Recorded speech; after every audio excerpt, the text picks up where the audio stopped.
Is it more money in the same space? Yeah. Or is it completely shifting out of where you currently are, your whole environment? It cost us about $964,000 minimally over our careers when we don't negotiate. The middle from where you are currently to where you want to go, there's a lot of work that needs to be done in that in-between phase. Yeah. And I think that is when we talk about the emotional point of money. When we talk about that, I do think there's a lot of work. There's, of course, therapy, but there's social connection. I keep saying that. Even clothing, right? Yeah. And I told her that I was making $100,000 a year.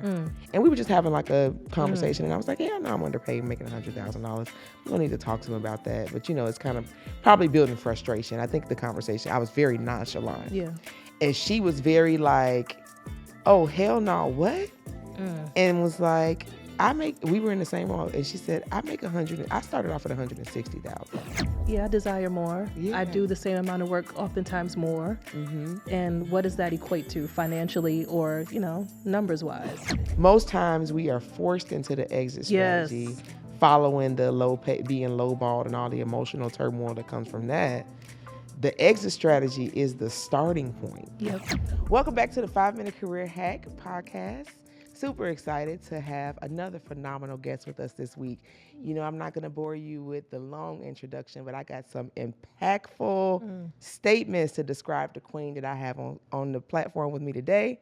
I have none other than Miss Crystal Grimes. She is a mental health strategist and founder of the Heal Alliance, social entrepreneur, healing space creator, host and planner, 2 times best-selling author, and licensed professional counselor. Crystal, I'm so excited to have you on the show today. I'm so excited. Thank you. Appreciative. Happy. I heard the when I was introducing you. Tell me how do you feel when somebody introduces all these amazing things that you've done? I think this conversation is very timely because I do tend to, I'm the strategist for the Heal Alliance. I really cut down a lot. And we've had the whole conversation. Yes. However you term it, use the terminology you use about that. But I'm excited to be able to, and I keep looking at this camera. You're good. You're good. I'm just excited to be able to hear those things out loud in one sentence because I tend to not do that all the time. So. Celebrate yourself. I heard the as a yes. That's what it was. That's me. Celebrating myself. Yes. That's exciting. Yeah. So I've got a mental health professional on the platform. And of course, it's the 5-Minute Career Hack podcast. So we're talking about things that help you advance your career. So money emotions is something that I'm super passionate about. Money emotions. Yes. It's not just about the dollar bills or the bank account. Yep. It's about how you feel that informs how you act and behave when it comes to your money. Yeah. And when you get in certain salary negotiation situations. So we're going to be talking about kind of the 2 of those things today, and I'm excited to get your expertise. Okay. I love to share a couple of stats as I start out, and I think we spoke about this before. Yeah. Only about 37% of people negotiate their salaries, which is wild when employers actually expect you to negotiate your salary, and then only 37% of us are doing it. The second one that really sticks out to me is, and especially for Black women, it cost us about $964,000 minimally over our careers when we don't negotiate. And we, as Black women, usually are the ones that don't negotiate. Yeah. Now, we know we didn't just wake up this way. There's things historically that have happened within the culture, may have experiences that we've had, experience, scarcity mindset, learn that, some financial trauma, some religious and cultural conditioning, people-pleasing behaviors that we learned, all these things that when we get to these scenarios, when it's time to start talking about money or start to advocate for ourselves, we can tend to freeze. Yes. So the question that I want to kind of jump in with is, what are some of those early signs that we are negotiating from survival mode and not from growth mindset, thriving mode? I would say, first of all, that we need to see it as a spiritual warfare and we need to battle it in that way, Yeah. right? And so when we think about scarcity mindset, the reasoning behind the 37% of, and this is women or people of color, like women, For the 37% is just general. just in general, yes. Only 37% of people actually Gotcha. negotiate their salaries. Gotcha. Yeah. Okay. And so, yes, spiritual warfare, historical context, but also education and knowledge. We talked about our children in summer school and Yeah. in camp, and they haven't been learning that. Yeah. You know, and so I think we're finally getting to a place where we recognize the importance of training, of knowledge building for younger generations, so that as we get older, as we evolve, and I think that's just something that we didn't typically get also, and I Yeah. think that also needs to be taken into context, right? Yeah. In yeah. addition to the systemic, the intentional things that have happened throughout our history that really caused us to be in a space where we have the scarcity mindset. We have it's the patriarchy for Yeah. women, and of all races, and you know, and so there's a multitude of things that are underneath that I think that we need to sit with each other. Yeah. When it comes to conversation, social connection, being able to see people in those spaces so that you feel well, usually it's a lack of feeling like you belong, Yeah. right? Yep. That lack of belonging. Yeah. And so I think the social connection, seeing each other in those spaces, the education, but also really reckoning with the emotions and the relationship that we have with money. And that's something I'm excited to talk about. Yes, emotional relationship with money. And I want to touch on something you said that I think is important because we were talking about the kids, which we have a great opportunity to start to grab hold of what their experiences are sooner than somebody was maybe able to do that or had the resources to do that for us. Yeah. So that gives me hope and excitement, Right. right? Like I was talking to my co-founder this morning. We were talking about education, experience, but more key is exposure to healthy money boundaries, to healthy money habits that are probably gonna, like Riley and Levi. What's your boy's name? If you Sean and Carter. They are going to be phenomenal. Yeah. But many of those who are watching this are probably similar to you and I. We're having to unlearn and relearn right now. So for that person who's needs to sit with themselves and observe those social cues and get more education and exposure, where should they start? I think it really starts with assessing. I think really recognizing the signs, the shifts that we have, especially when you're in a place of employment, and if it has to do with employment, entrepreneurship, whatever that is. When we get to a conversation of, is this what I deserve? I really think it's important for us to really sit with the experience, sit with the emotions, and then assess which way to go, right? Yeah. And so being intentional about, if you're in a place of employment, is this where I want to be? Is this my long-term goal?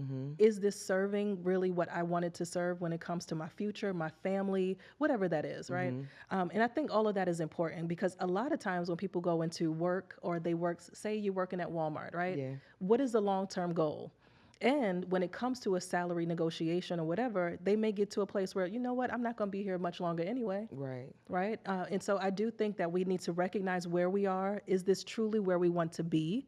If it is an experience that we want, and we need to be able to assess that and take the proper precautions and to prepare for that, for whatever future you're wanting. Yeah. And so if it is a salary negotiation, if it is a promotion that you want, are you prepared to be able to take on what you're asking for, right? And so I think oftentimes it's like, I deserve this. Yeah. But we do, I think we do need to slow down sometimes, Yeah, right? we going too We fast, talked yeah. about delusion. Delusion is one thing, right? Yeah, Yes, I deserve this. I prepared. I've made my way up the ladder to be able to get where I am right now. And that's the case for most of us, especially women, right? We are in a place where we're oftentimes overlooked. But I do think preparation, intentionality about what our future is, where we want to go, truly, is this where I want to land and where I want to be? And I can say from personal experience, I got to a place, and I talked about this before with you, where I think it was 3 years, and I did everything. I made PowerPoint presentations. I was still working, and I felt like an entrepreneur working in an organization. And I really needed to sit with myself and say, I'm going to bat to do all of these things and to create social change in this space, fighting for a promotion. or a raise, Mm-hmm. is this truly, is this what God has really called me to do? And is this the space that God called me to do it in? Right. And so once I really sat with that, assessed, and really, I think the transformation piece between where you are and where you want to go, that's where the work is. And my friend, Miss Tracy Green Washington, my girl, she actually wrote this book. I brought it with me. She talks about the messy middle, right? And so the middle from where you are currently to where you want to go, there's a lot of work that needs to be done Yeah. in that in between phase. Yeah. And I think that is when we talk about the emotional point of money, the money, what did you call it? Money emotion. Money emotions. Yeah. I love that.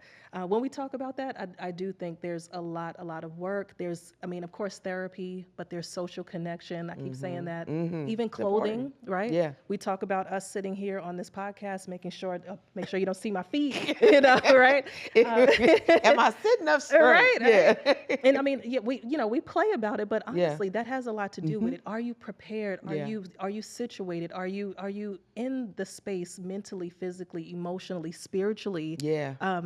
That you want to be in order to go to the next leg and to ask for what you deserve or what you want. Yeah. You know? Yeah. And yeah, I'll pause there. No, I love that. I love that. And I think what I'm drawing from it that I think is directly tied to even the money emotions is before we even get in front of the prospective boss or the person that we're asking for the promotion or asking them to, help sign the contract and hire us, there's a very crucial conversation that needs to happen.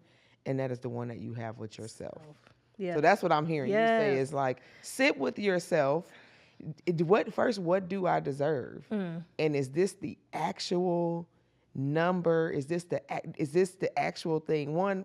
Let's talk about God's promises, what I deserve there. Yes, ma'am. But based on my experiences, my skills, what is the market rate for this? And so I think once you sit with yourself and you kind of separate the emotion piece of it, Yep. like first tell the truth to yourself about how you actually feel about either whether it's the what you deserve or how much do I want to be paid or what do I want for my life. Yeah. Let's say actually how do I feel about it?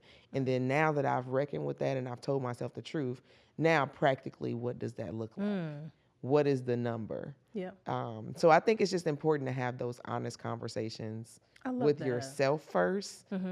Because I think the reason that we freeze in front of others is because we got all these tapes, narratives, other people's experiences, traumas, imposter syndrome that's playing in our head, and it's causing us to get to those conversations, and then we become one of the 63% that didn't negotiate the salary. Come on. What you think about that? You know what comes to mind is, again, and I'm gonna keep beating this. Yeah, beat it up. The social piece. And when I say the social piece, that means putting yourself in spaces with others that look like you or where you want to go so that you see the possibilities, right? And so oftentimes when we do go for salary negotiations and it's like, okay, what do I ask for?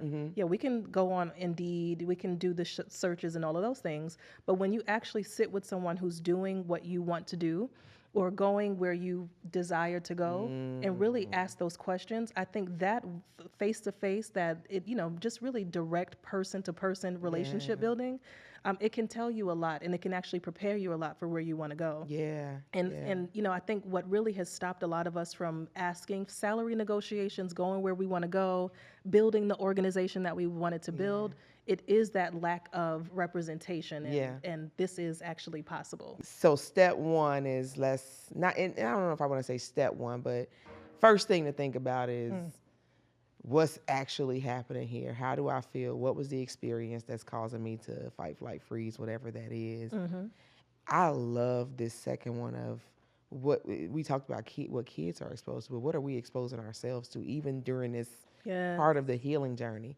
It is so much easier for two wounded, underpaid people to sit down together and talk about being underpaid. Like, that's easy. It's something, it's not dopamine, but there's some type of psychological effect of like sitting across from somebody and having a pity party. For sure. Yeah. But are we willing to have the courage to get ourselves around someone who has already been exposed to it, who's maybe great at negotiating?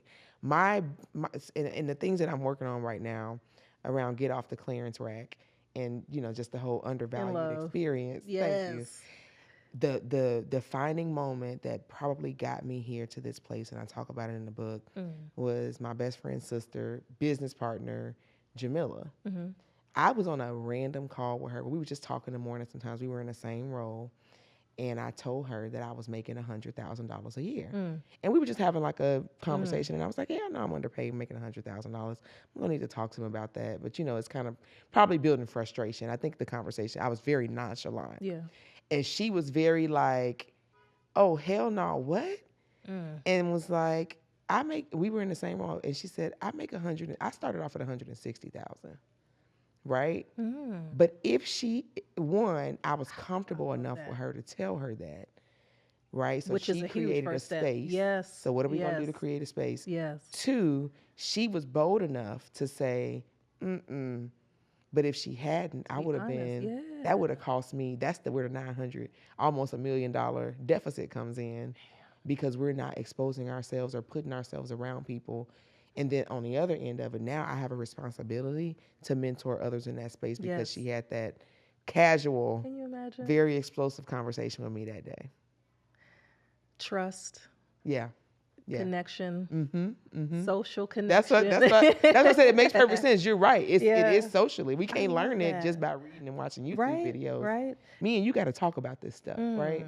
And the intention behind that, right? And like, what was your desire? Like, where did you want to go? Is it just simply, this is the work I'm doing, I deserve a raise?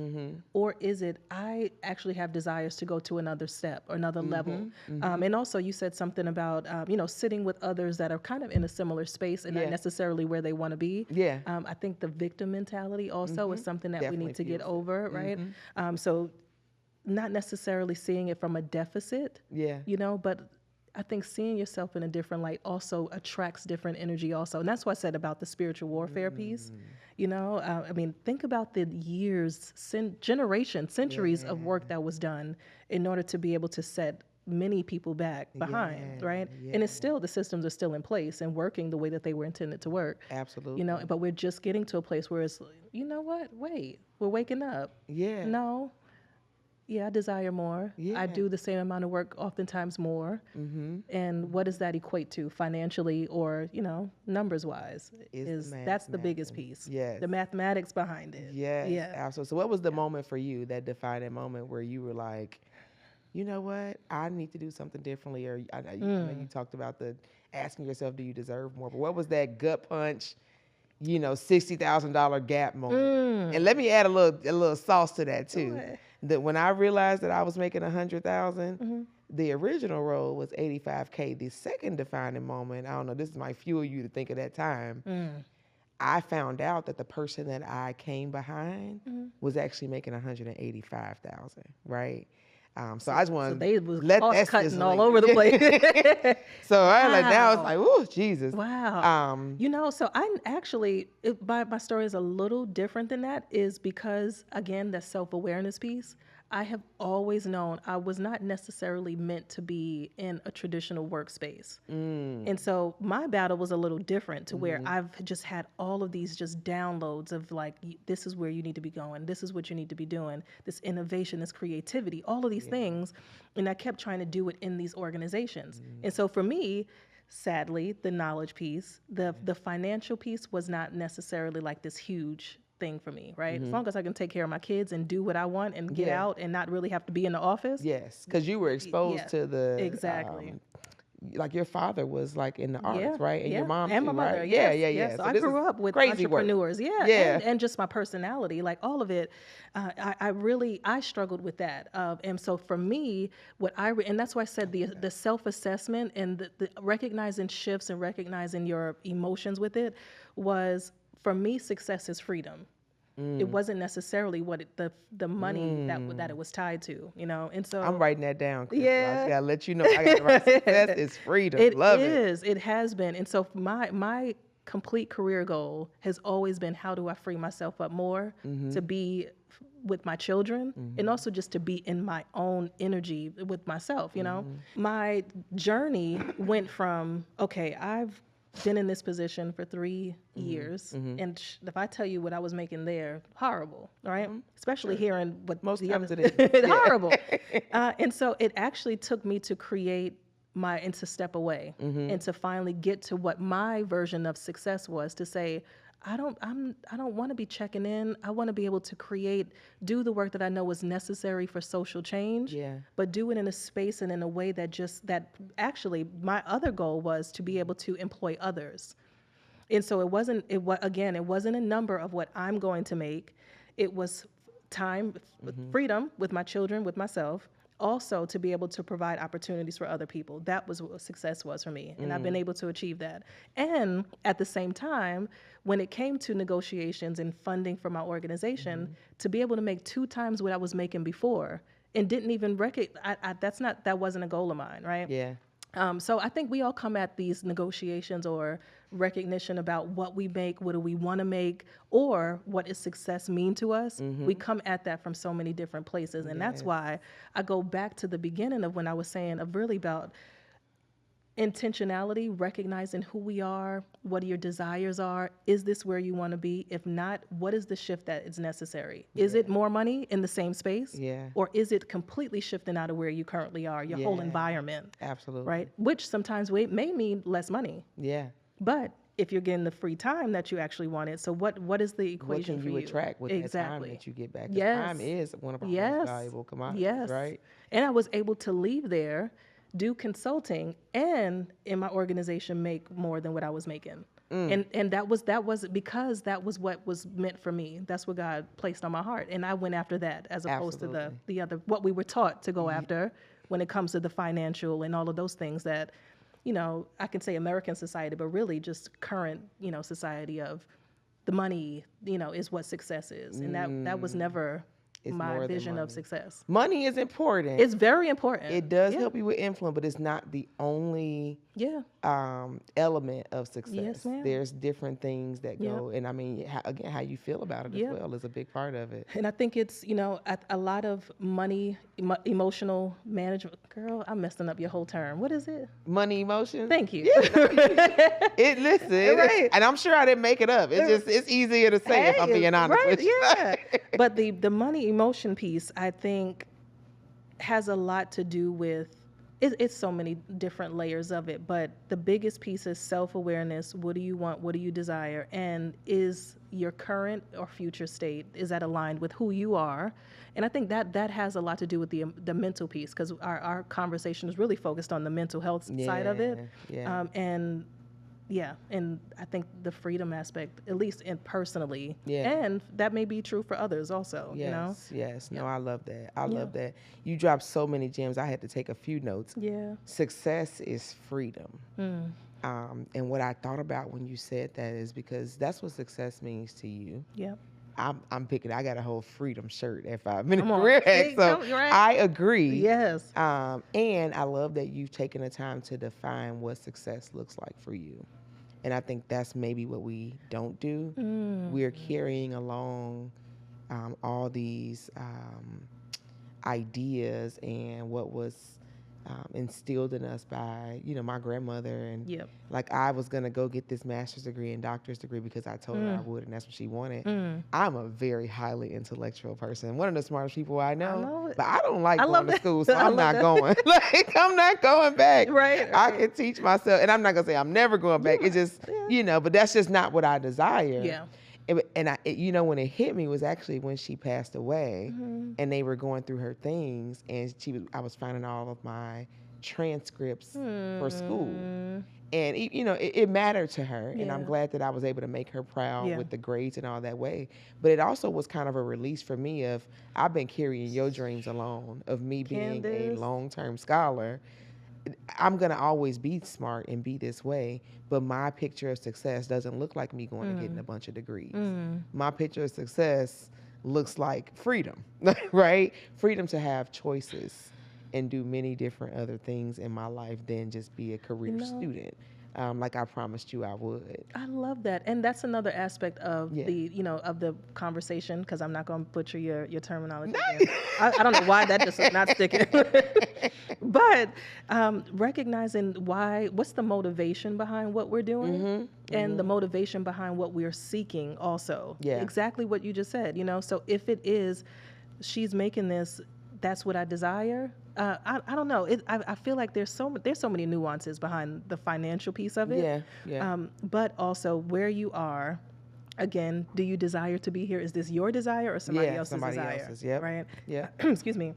And being intentional, preparing yourself for that. Yep. Accepting what your current reality is, and if you cannot accept that, what is your plan to be able to change that? Yeah. And I think that is the biggest piece of how are you actually going to move and maneuver through this process, Right. emotionally first. Yeah. Because that sets us back tons. And in the end, when you get what you desire, so if you desire $200,000 a year, once you get that, are you ready for that? Are you emotionally ready to be able to accept that, for right? the blessing, yeah. Or are you still living as you're getting $60K a Yeah, year, but then yeah. you get the 200,000? Are you ready for that? And many of us are afraid of the Yeah. success that comes with Yeah. it. Yeah, yeah. And the more responsibility that comes with it. Absolutely. Right? Absolutely. I love that. Another part of success too is and we don't, I don't know if we do a good enough job of portraying this because we are so strong, but a part of that success formula is also a failure. Yep. And I love the way you talked about this in the pre-conversation we had around, being told no and what you do with the no when you're told no. Yep. So as the final question that I want to ask, because I think one of the other reasons that creates that gap or gets us to the place where we don't negotiate is because we have that fear of rejection. I love it. And we don't know what to do with that. The reason I brought that up right now was because you just talked about going through, are we ready? Are we emotionally prepared? Are we mentally prepared? A part of that is preparing for the fact that the answer is not always yes. Like, if I had the reason that I didn't negotiate past that $85,000 and I wrote about it in a book was because I thought they were going to take the offer away. I made up this narrative in my head, probably because somebody told me no back in 19. I didn't. Right. So I just was like, I don't want to be told no again. So we know that negotiation doesn't always go how we hoped. How can someone who goes into that conversation protect their peace and not spiral after being told no? Like, what does that look like? Maybe you have a story, but I love to kind of use that as kind of the other success factor. For sure. Let's be prepared for rejection because it happens all the time. Exactly. I think, again, the preparation piece. Yeah. Right. Yeah. So are you preparing just for this one side? Which oftentimes we do. It's like, this is meant for me. This is mine. I'm getting it. But you're not emotionally preparing yourself for another message that you may receive. Yeah. And if you receive that message, what are you doing? What is your plan? I think you have to be able to plan for these different scenarios, right? So for me, when I've gone 3 years now with no raise. I've made PowerPoint presentations. I have people in the community. I'm getting awards. All of these things, got Woman of the Year. All of these things in my community being recognized for the work that I do, but I'm still making the same amount of money. What am I going to do if I don't get it? Gratitude is not compensation, okay? So I can tell you, initially, I was emotionally prepared because I was expecting the same response, but I wasn't emotionally prepared for my visceral response of really fighting back, right? Yeah. And so, I wasn't happy, and my happiness in that space completely diminished. And I think we oftentimes, again, when it goes back to stereotypes, it goes back to the conditioning, I fell into the trap of like a stereotypical angry Black woman after that. And I felt it eating away at me. Right. And so I had to really reassess. And again, my girl, Tracy, my mom, family really helped me to be able to, this is not me. Yeah. I'm finding myself being real angry. The things that I would toxic the things that I would normally do because it just came from the heart. And I think that was the other misalignment also of doing work with others that didn't do it because of the same intention. And so I'm coming at this work from just pure, that like really this really intrinsic place of I just want to see change in my community, but others are doing it for the paycheck, right? And so, but once I kept getting that no, my preparation was, okay, this is changing my internal feelings about myself. I need to Mm-hmm. check myself. Mm-hmm. I had to dive more deeper into my painting. I would take more days off, right? Mm-hmm. Of course, for Mm-hmm. work wise, Which you should have been doing all along, but this is the thing hello, that pushed you. Thank right? God for it, Yes, right? yes. Yeah. So I started doing. I really, really dove deep, if that's a word. I Yeah. dug deeper into my creative side, but also I was making plans to be able to get out. Mm. And so that's when I started my business Exit planning, strategy. my exit strategy. I went ahead and went on, the state of Texas and filed my my organizations and things like that. So did my consulting LLC, started my nonprofit organization, and I said, you know what? If I can't do the work here and be respected, and it really, honestly, it wasn't necessarily the financial piece. I think it was more of just being completely ignored, treated lesser than that. It was Yeah. those types of things, and wanting to get towards the freedom a little bit more. Yeah. To where I was like, and which is kind of counterintuitive. I started 2 businesses and I want to be free, right, right. But you're doing what you want to do, what you yes, desire yes, to do. Yeah, yes, yeah. So that is yes, freedom. and to get to a place where that work was recognized, was funded, and to be able to bring others in, so that then we can share in that, share in the work. So Yes. yeah, No, so you were talking about your reaction to being told no or response. which is a simplification. It was a reaction Yeah. then, but Yes, it was. if you were in that situation again today, you would have a response because that was just practice and you learning how to I love that. respond to information, because the job telling you no and the things that maybe that workplace did, because we had these high expectations of the workplace to love on us and to be meaningful. None of those things are in the contract. Right, right. We just want to care about people. That stuff is not in the contract. And then we start to have these expectations that the workplace becomes the fulfiller of our desires and our promise keeper. And that's not really what we're signing up for. I love that. So now you have new information because of that experience. I think it's good that you had that experience where you were like, I'm mad. You had to go through that phase. That's a part of the grief process of like the old, your old expectations. You no longer have those. Yes. And then now you can use that as information. And so if you, let's just say you, God forbid, you were in a situation again where, okay, you're at work and now you probably would understand the assignment a little bit more. And that's really what I'm trying to get I love that. people to, one, I had to get myself to understand it, but Yeah. as I continue this journey of the book and the coaching is get people to understand is the assignment is one, fulfill the contractual obligation that you have at this workplace. It's not your mom, it's not your dad. 2, what skills are you gaining while you're there? Right? I the love skills. That. And then 3, what are you taking with you? Yep. What are you extracting? Because to your point, the exit strategy should have been a thing. Most times we are forced into the exit strategy, following the being lowballed and all the emotional turmoil that comes from that. The exit strategy is the starting point. Yep.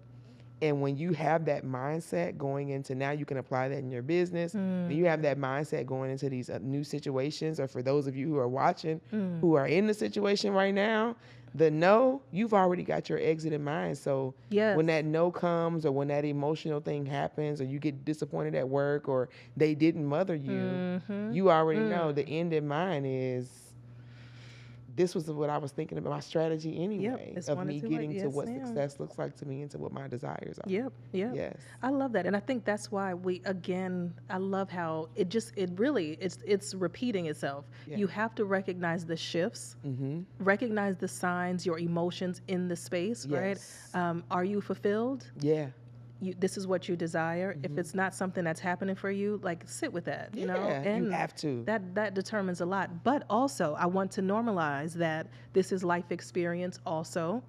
Most of us would not be where we are if we did not go through those moments of, wait, hold on, what is happening? Yeah. I think the beauty and the growth and the fortitude that comes from a lot of those no's, a lot of recognizing what society is, like, this is really happening. Yeah. This was built this way, Yeah, yeah. and we are being impacted by it, you know. And I think that's what really drives a lot of those of us who become social entrepreneurs, Yeah. that go into nonprofit work and all of those things, because there's a lot of undertones, there's a lot of historical things hidden beneath all of it, from our mindset, our emotions, to what is happening, how are we being talked to, who's in charge, who's not in charge, who Yeah. we're serving, who we're Yeah. forgetting. A lot of those things need to really be taken into consideration, and to recognize that you're not in this alone. Yeah. We're all going through that, but find your people. Yes. You know, if we find our people faster, I think a lot of us, especially at a younger age, our generation, we are doing a great job of preparing our babies, so that hopefully, you know, as generations go on, it's Yeah. less and less of these experiences, Yeah. and it's more normalized with us being in positions of power, of Absolutely. being those who created the organizations as opposed to something else, you know. That part. And We role yeah, models. right? Yeah. Yeah. And I think that we see that shift right now, and so I think it's a positive thing that, yes, the emotional side of salary negotiations feel nasty. Again, you're not alone. Recognize those shifts, recognize the feelings that you feel, but also, what is your plan to get out of that? Absolutely. If you're going to stay, recognizing that you may not get a raise, so are you going to just stay put? Or what's your exit strategy? What And are you oftentimes, doing it's with the the exit strategy that you probably need to be doing in the beginning. The first time you hear that, no. My co-founder says start with the end in mind. Yes. Yes, right? That's how you I do love it. that, yeah. Yes, and I think you share so many impactful things. I think the final thing I'm thinking about, and Yeah. I would say, even though you share so many great gems, the role model behavior today that stuck with me was being open and honest and vulnerable enough to say that I got mad. And then I did, and then what did you do with that mad? Yes. I think Ooh, I like and that. especially for us as Black women, because we don't want to be labeled as the mad Black woman. And it just hit me as you were talking.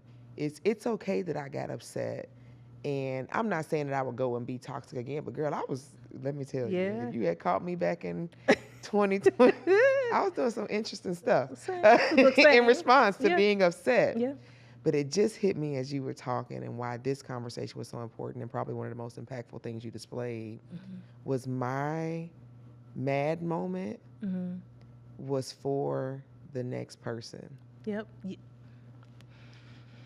So because it was a point in my journey where I regretted it. Like, oh, did I have to go off on them like that? Like, did I have to send that email? Right. Yes. Yes. But I did. Yes. I did. Yeah.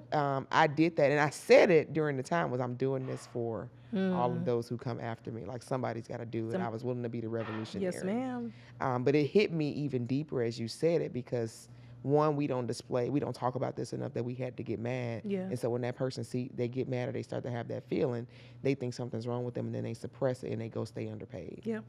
So I had my mad moment for you.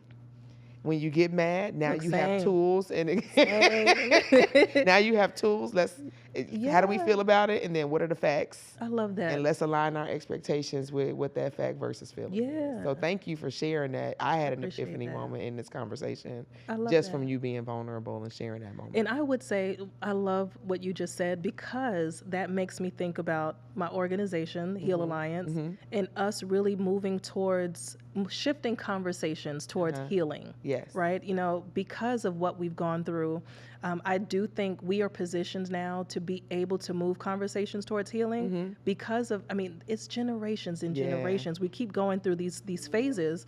And now for our children, for next generations, we are trying to move towards more healing of these systems, of these gaps, of these experiences that we've, oftentimes, I would hate that they would have to experience the same thing. Yes. Oh, yeah. We usually have to. They'll be more equipped. Right. They'll be more equipped. And because we are moving towards now shifting our language towards healing, then we share that with our children. So their self-talk is more positive. They're coming from not a deficit perspective of, I didn't deserve it. Oh, I'm not going to go there. I'm fearful. No, I'm pretty sure our kids, all 4 of them, they'll probably walk in there like, what's happening, right?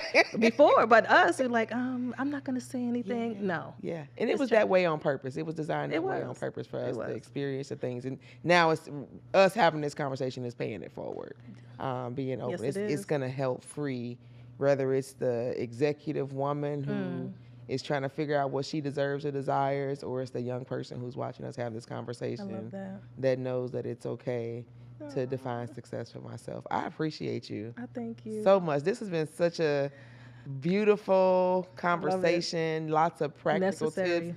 And you mentioned you work at you do Heal Alliance because you want to make sure the conversation is around healing. Yes. How and why should people be plugged in with Heal Alliance? Just tell us where to find you and what they need to gain from it. I look at this camera? Yeah, it might distract me. But yes, so Heal Alliance, we are a nonprofit organization focused on healing the effects of historical trauma and co-creating the conditions to be able to do that in rural communities. And so it's necessary, it's huge.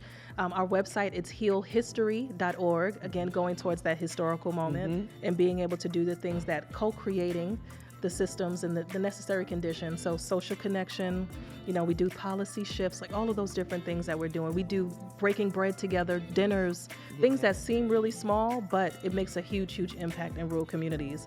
And so, we're here and we're shifting the conversation just like we are today. Yes, it's been a pleasure. Thank you. To have the Heal Alliance, another Heal Alliance and 5-Minute Career Hack collaboration, and I look forward to more of it. Thank you, Candace. Yes, thanks for coming on. Yes, ma'am. All right. Take care, everybody.